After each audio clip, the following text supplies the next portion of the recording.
गोपाल मियाँ, गाड़ी रोको। अरे क्या हो माँ जी, आप ठीक तो है ना? माँ जी। माँ? गोपाल।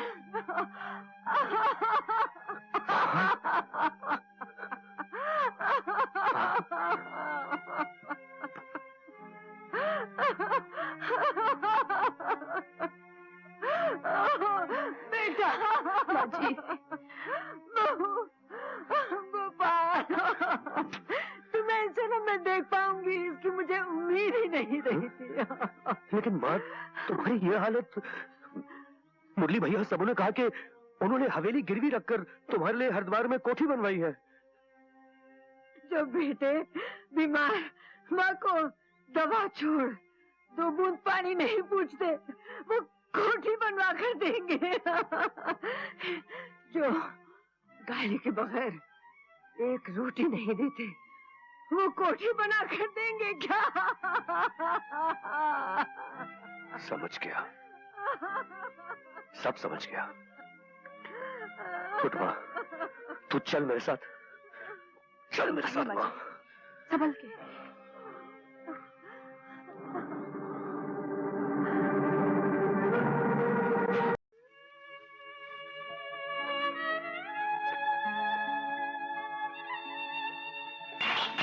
आप क्या तोड़ दिया?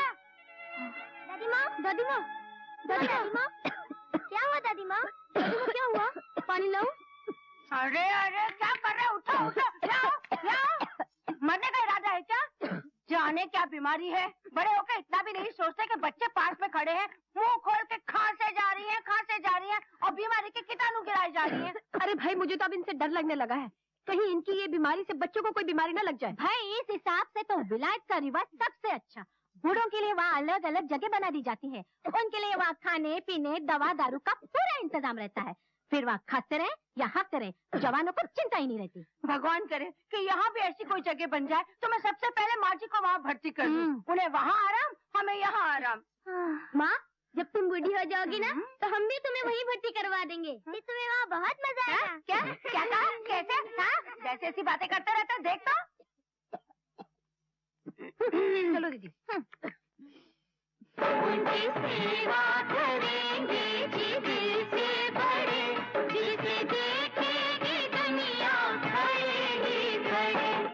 अरे पगली, अभी तो तुमने संसारी शक्तियों का सामना करना है। लक्ष्मी, यह कलयुग है, कलयुग। हिम्मत ना हारना।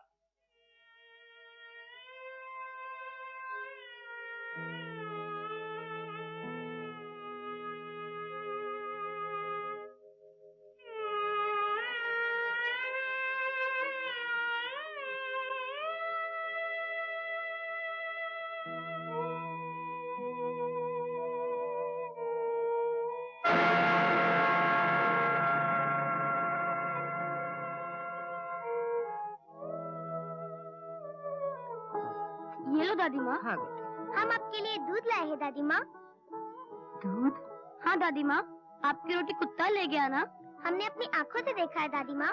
माँ कहती है भूखे पेट सोने से सेहत खराब हो जाती है। मेरे बच्चों, तुम अपनी दादी माँ का कितना ख्याल है, अपनी औलाद नहीं पूछती। तुम्हारे मासूम दिलों में कितना दर्द है मेरे लिए। ना दादी माँ ना, रोते नहीं। हम कितने दिनों से देख रहे हैं कि तुम अक्सर भूखी रह जाती हो। अब हम रहने नहीं देंगे। लो, ये दूध पी लो। पी लो ना दादी माँ, तुम्हें हमारी कसम। नहीं नहीं बेटे, पी लेती हूँ, पी लेती हूँ। भाई वाह, क्या नेक काम सिखाया जा रहा है बच्चों को। बड़े शर्म की बात है माँ जी, अकेले में बच्चों से चोरी चोरी दूध मंगवा के पीती हैं आप। दादी होके बच्चों को चोरी सिखाती हैं। छी छी छी, अरे ये तो बेचारे बच्चे हैं, कम से कम आपको तो सोचना चाहिए कि इनका दूध आप पी जाएंगी तो बेचारे बच्चे तो भूखे रह जाएंगे। नहीं माँ, दादी माँ ने दूध नहीं मंगवाया था, हम खुद लाए हैं। दादी चोरी करना सिखाती हैं और पोती पोते सफाई पेश कर रहे हैं। चल चल सोने, तू क्या मुंह देख रहा है, चल ना।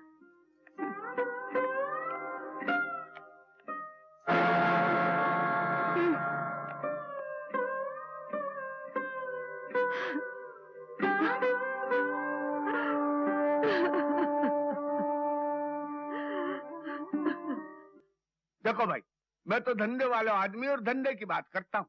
इस हवेली पे तुम थोड़ा थोड़ा करके 5 लाख रुपया ले चुके हो और ऊपर से 1 लाख रुपया और मांग रहे हो। अरे मेरी जगह पे कोई और हो तो ले जा तो कचहरी और कब्जो कर ले तो हवेली। बोलो बराबर है कि नहीं? बोलो। हाँ लाला जी, बात तो बिल्कुल बराबर है। हाँ ठीक है, तो मैं 1 लाख रुपया देने को राजी हूँ, मगर ये हवेली साल भर के लिए मेरे पास गिरवे रहेगी और अगर इस दरमियान आपने पैसे नहीं दिए तो हवेली मेरी। हाँ, एक बात और सुन लो, साल भर तक आप लोग इस हवेली के अंदर नहीं रहेंगे। जल्दी फैसला करो, मेरे पास टेम नहीं है, मैं टेम के भी पैसे लेता हूँ। हाँ लाला जी, 1 मिनट देंगे आप? 2, 3 नहीं होना चाहिए। हाँ क्यों? ठीक है। तुम लोगों ने लाला की बात तो सुन ही ली, अब बताओ तुम्हारी राय क्या है? तुम लोगों की क्या राय है? जो तुम्हारी राय वही हमारी राय। हाँ दीदी। देखो मैं एड्रेस लिख कर देता हूँ, तुम ठीक पते पर पहुँच जाना, समझे? क्या हो रहा है? उसे पता देने की क्या जरूरत है? तुम भी उसके साथ बैठ जाओ, बच्चों को भी बिठा लो। वरना माँ जी आ जाएगी। ओ भाई जल्दी गाड़ी स्टार्ट करो ना, चलो जल्दी करो। चलो चलो चलो बच्चे चलो। अरे भाई चलो जल्दी करो ना। चलो। तुम लोग को भी तैयार अरे होने को बैठो पता यहाँ। क्या टाइम लगता है? क्या करो, माँ जी आ जाएगी तो बैठ दिक्कत हो जाएगी। घर से तो जान छूटी, जल्दी करो भाई। चलो भैया जल्दी बैठो, जल्दी। चलो चलो जल्दी करो यार।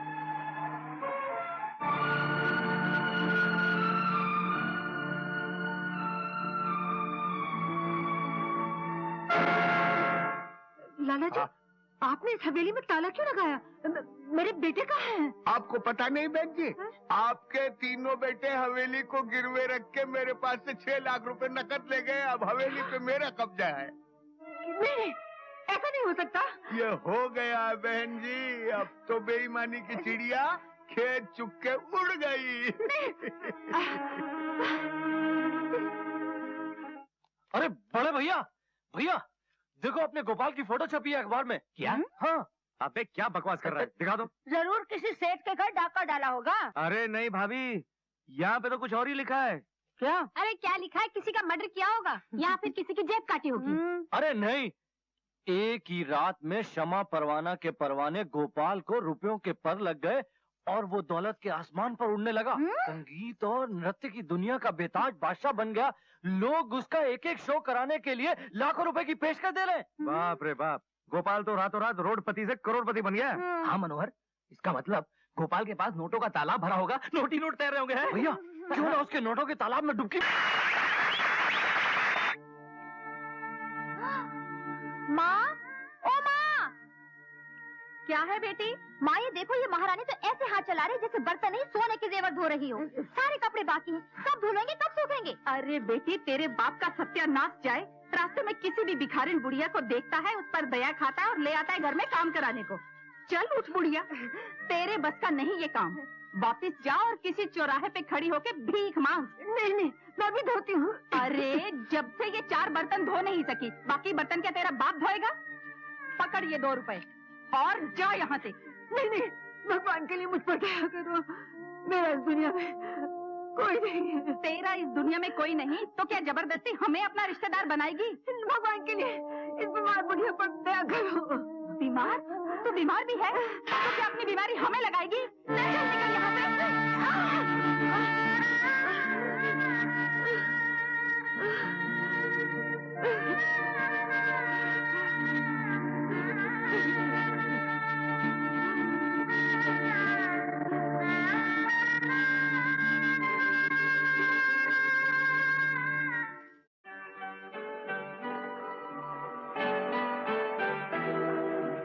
और कितनी देर लगेगी? बस थोड़ी देर में पहुंचाना चाहिए। क्यों, माँ को मिलने की बड़ी बेचैनी हो रही है? हाँ। मैं भी तड़प रहा हूँ माला। माला, माँ में देखकर कितनी खुश होंगी। हाँ।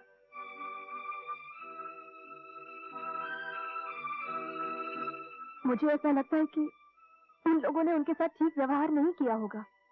कैसी बात कर रही हो तुम माला? मेरे भाई को मुझसे शिकायत थी, माँ से थोड़ी। अरे माँ तो 3-3 बेटे 3-3 बहू के बीच में राज कर रही होगी, राज। हाँ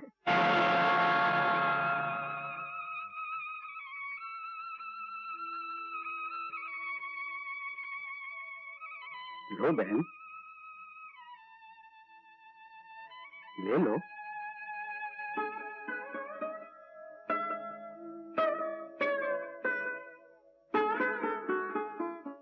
इतने दिनों के बाद माँ से मिल रहे हैं, मैं तो बस उनके चरणों को पकड़कर बैठ ही जाऊंगी। सच माना, माँ को देखकर मैं तो खुशी से पागल हो जाऊंगा।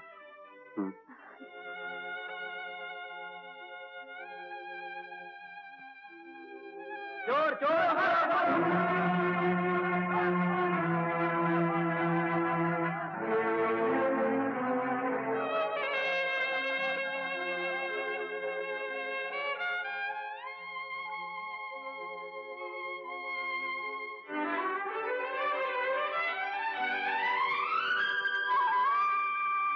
बहन जी, कुछ काम मिलेगा?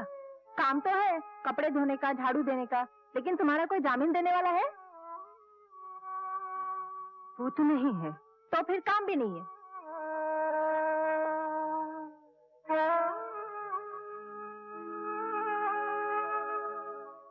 बहन जी, कोई काम मिलेगा?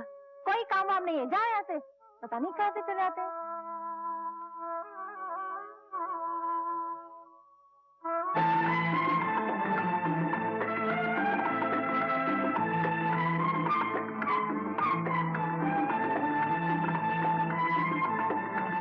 भैया! अरे, क्या हुआ? अरे गोपाल चाचा आ गए। चल चाचा चाची कैसे हो बिटिया? अरे गोपाल, बाय लागी जी। अरे भाई गोपाल, तेरे तो बड़े ठाठ हो गए। बड़ी खुशी हुई हमें। अरे भाई ये तो बड़ा सेठ हो गया। क्या बात करें बड़े भैया, सबसे बड़ा सेठ तो ऊपर वाला है। ये सब उसी की कृपा है। अरे यहीं खड़े रह के बातें करोगे, इन्हें अंदर भी ले चलोगे? अरे हाँ, वो धूप है, चल भाई अंदर चल। मेरे पास गोपाल सी लग रही है। पहले हम घर गए थे, पता चला कि आजकल आप लोग यहाँ रह रहे हैं। बहुत खूबसूरत लग रही थी। भैया एक बात समझ में नहीं आई, आप लोग बाप दादा की पुश्तैनी हवेली छोड़कर यहाँ कैसे चले आए? वो क्या है भैया, अभी आए हो, जरा सांस तो ले लो, मैं सब बताता हूँ। माँ जी कहीं नजर नहीं आ रही। माँ जी, माँ! माँ जी देखो तो कौन आया है। माँ अंदर नहीं है। तो फिर माँ कहाँ है? अब क्या बताऊं गोपाल, माँ उस घर में बहुत जिद कर रही थी। कह रही थी कि अब इस हवेली में मेरा दिल नहीं लगता, तुम्हारे पिताजी की भी बड़ी याद आती है, दीवारें काटने को दौड़ती है, मुझे तो हरिद्वार भेज दो। बस मैं अब अपनी जिंदगी के आखिरी दिन भगवान की याद में बिताना चाहती हूँ। तो फिर हम माँ का दिल कैसे तोड़ सकते थे? लिहाजा हमने हवेली गिरवी रखकर 8 लाख रुपया कर्ज लिया और उन्हीं पैसों से हरिद्वार में एक अच्छी सी कोठी बनवा कर माँ को वहीं रख दिया। हरिद्वार में? हाँ। और हम सब इस किराए के मकान में अपनी जिंदगी के बाकी दिन गुजारने आए हैं।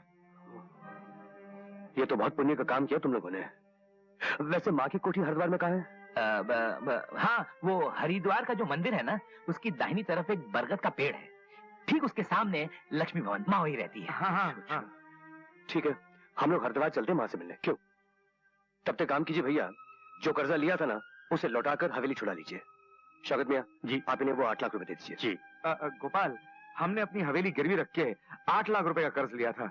अब उस 8 लाख रुपए का ब्याज तो देना पड़ेगा ना? हाँ, तो क्या हुआ? शौकत मियाँ, आप इन्हें 9 लाख रुपए दे दीजिए। अच्छा हजूर, इसमें 10 लाख है, 1 लाख निकाल लेता हूँ। अब छोड़िए ना, देर हो जाएगी, सब दे दीजिए। हमें जरूरत पड़ेगी तो बैंक से निकालेंगे। क्यों? जी चलते हैं। अच्छा माला, अच्छा भाभी। अच्छा जी। अरे बाप, आपका हाथ तो इस तरह कांप रहा है जैसे बिजली के पलक में आपकी उंगली फंस गई। चलिए शौकत मियाँ, देर हो जाएगी। आया हजूर। अरे भगवान, ऐसे 2-4 बेवकूफ और भेजते कि हमारा कल्याण हो जाए। भैया सोच क्या रहे हो? मैं ये सोच रहा था कि जब गोपाल हरिद्वार से वापस लौटेगा तब क्या होगा। गोपाल मियाँ, गाड़ी रोको। अरे क्या हो माँ जी, आप ठीक तो है ना? माँ? गोपाल,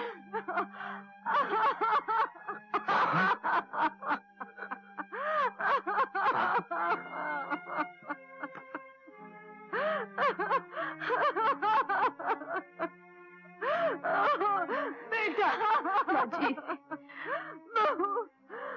गोपाल, तुम्हें ऐसे ना मैं देख पाऊंगी, इसकी मुझे उम्मीद ही नहीं रही थी।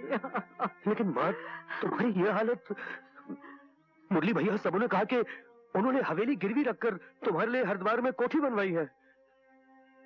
जो बेटे बीमार माँ को दवा छोड़ 2 बूंद पानी नहीं पूछते, वो कोठी बनवा कर देंगे। जो गाली के बगैर 1 रोटी नहीं देते, वो कोठी बना कर देंगे क्या? समझ गया, सब समझ गया। उठ माँ, तू चल मेरे साथ, चल मेरे साथ माँ। संभल के।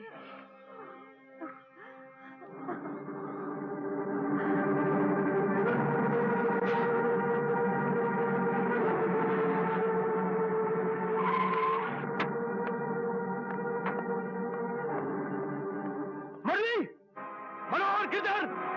अरे कहाँ मर गए? भागो! अरे बीवियों के गुलाम, बाहर निकलो! अरे चिल्ला क्यों रहा है? ये क्या बदतमीजी है?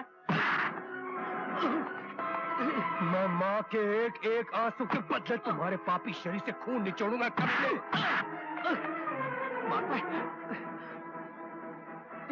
अरे बरखुरदार, बात का जवाब जुमले से दो, गमले से क्यों देते हो? ये बहुत कीमती है, टूट जाएगा। लगी? नहीं नहीं। अरे नो मुराद। अरे क्या हो रहा? अरे क्या है? अरे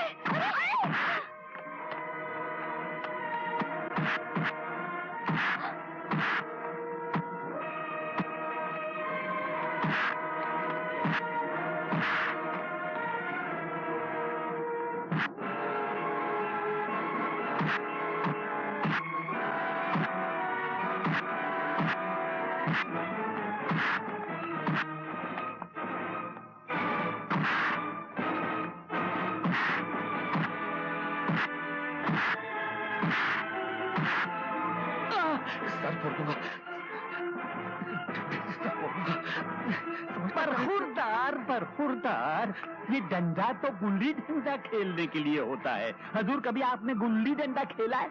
नहीं। तो आज हमारे साथ खेलिए।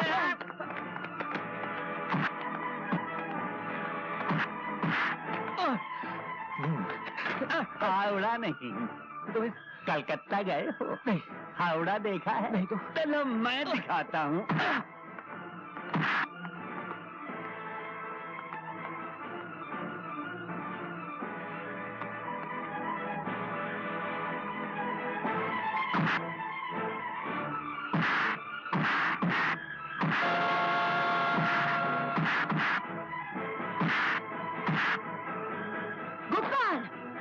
मेरी औलाद होकर माँ बाप की शिक्षा भूल गया तू, अपनी सभ्यता भूल गया तू, छोटा होकर बड़ों पर हाथ उठाया तूने। लेकिन माँ, इन लोगों ने तुम पर करने दे। जितने जुल्म, जितने दुख इन्होंने हमें दिए हैं, देने दे।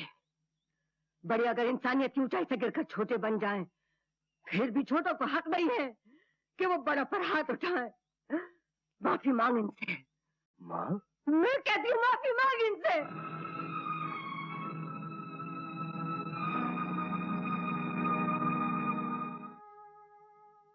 मुझे माफ कर दो, मुझसे गलती हो गई। माँ जी, थोड़ी देर के लिए आपके बच्चे रास्ता भटक गए थे, उन्हें माफ कर दीजिए।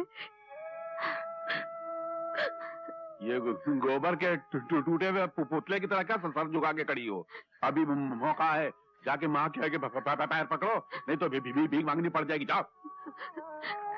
माँ जी, हमें माफ कर दीजिए। बस बहू, उठो। इस दुनिया में भगवान बनना आसान है, मगर औरत बनना बहुत मुश्किल है। एक औरत को कभी किसी की बेटी बनना पड़ता है, किसी की माँ बनना पड़ता है, कभी किसी की बहू बनना पड़ता है। अगर अच्छी माँ बनना है तो अच्छी बेटी बनना पड़ेगा, अगर अच्छी औलाद की तमन्ना है तो अच्छी बहू बनना पड़ेगा। ये उसका निजाम है, उसका हिसाब है। और जिस औरत को ये हिसाब समझ में आ जाता है, वही कहलाती है बड़े घर की बेटी।